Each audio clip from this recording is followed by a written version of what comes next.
This winter anime season is very interesting because it blesses us with 3 shows that can be considered the best. I never see people so hyped for anime show before. People are so hyped for Attack on Titan Final Season Part 2, Demon Slayer Season 2 Part 2, and the shocking contender is My Dress Up Darling. This 3 show may be a good omen for another year of anime goodness, but people already know about Attack on Titan and Demon Slayer because they are big as shit. Everybody and their mom know about it. But for a brand new show like My Dress Up Darling that blow up so hard is pretty amazing. They must do something crazy. To be fair, when I watched it for the first time, I thought it will be another generic, forgettable, romance, ecchi, fanservice anime. But instead, we get a pretty decent show on top of the ecchi and the fanservice. Fun fact, this show increased the interest in Hina doll, especially in the international audience. It even get me to watch few hours of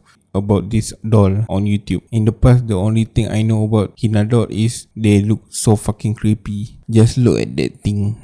I like when anime show some traditional thing like Karuta from Shihaya Fururu. It look very interesting. In today's video, I want to talk about the darling show of 2022, My Dress Up Darling, or in Japanese, Sono Biscuit Dorwa Koi wo Suru. Sorry if I butcher it. It has a freaking Japanese and a French in it. I already read this manga in the past, but at that time, they don't even have one volume of it. Just a few chapters.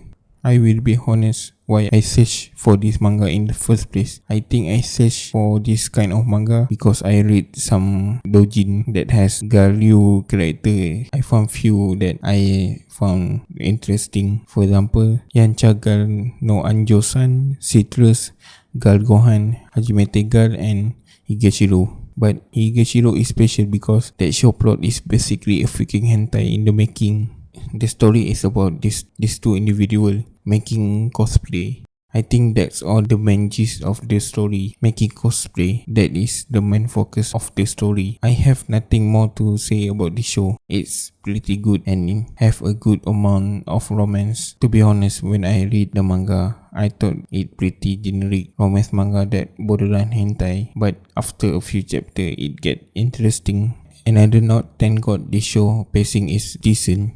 Unlike Horimiya, that show is so fast. They cram everything in 12 episodes. It feel rushed and they cut a lot of good shit. I wonder how many things in this anime will follow that romance anime cliche. The first one, physical assault on men, almost happened. The second one, the main character does not know when someone left them. I'm sure this will happen. The classic love triangle, 100% will happen.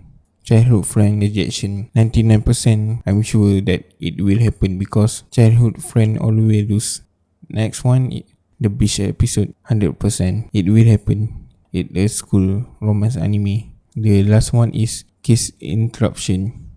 This one I think will happen no matter what. The creator is the most important part of any romance anime. Who want people like me boring as men in romance anime? Even my voice sound like shit. The main character, his name is Gojo, but not that Gojo. This Gojo is timid, awkward high school student, and he also a Hinadol maker in training.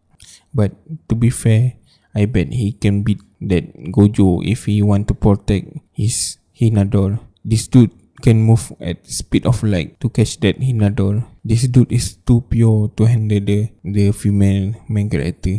She too fucking adventurous sometimes, but I have mad respect for this dude. This dude has ball of steel. He can play eroge with loudspeaker, and even when people walk into his room, he did not give a shit about it. I know he watched it for a reference, but no way he does not know what eroge is. Imagine if I watch Black Bible for a reference on loud fucking speaker, and if someone watch me watching that shit, just kill me already. Next, the MC design, he just look generic, but one thing that I found interesting, this dude just wear two clothing. One is school uniform, other one is his work uniform called Samui. I just found that interesting. Hey, at least he not a piece of shit like this dude. Next is the meat and potato of this show. If you use Twitter or Reddit for the last few weeks, I bet you will see the female main character, Kitagawa Marin. She is everywhere. There is like a billion fan art of her on Twitter. Some safe for work and some is too ranchy, too dangerous. It's been a while since some female character explode like crazy. Last time I remember people go ape shit about some anime drawing is maybe Chizuru from Rented Girlfriend or Ram from ReZero or even Mai from Bunny Senpai. Why is she so popular? Maybe because she a freaking whip that like to play eroge, watch anime, eat a lot of food and sleep with a freaking Dakimakura. She really remind me of someone that play eroge on YouTube and also have a blonde hair. Her design also pretty interesting because usually 9 out of 10 Garyu character has a dark tan skin and very thick for no reason. It does not matter if it hentai or normal anime, they usually very thick. Also thank fucking god she not wear this stupid shit that every Garyu in anime wear. I'm talking about this token. It look ugly as shit. She remind me of Nagatoro but less annoying. I can see already people vote for her to win waifu of the year based on how popular she is. I know this very unlikely, but please do not end it like certain blonde female main character.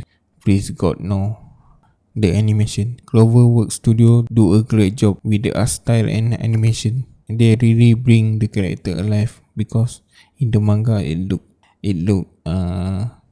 what can I say about this? Normal. But sometimes they took it too far and add additional scene. Like when Marin meet Gojo for the first time.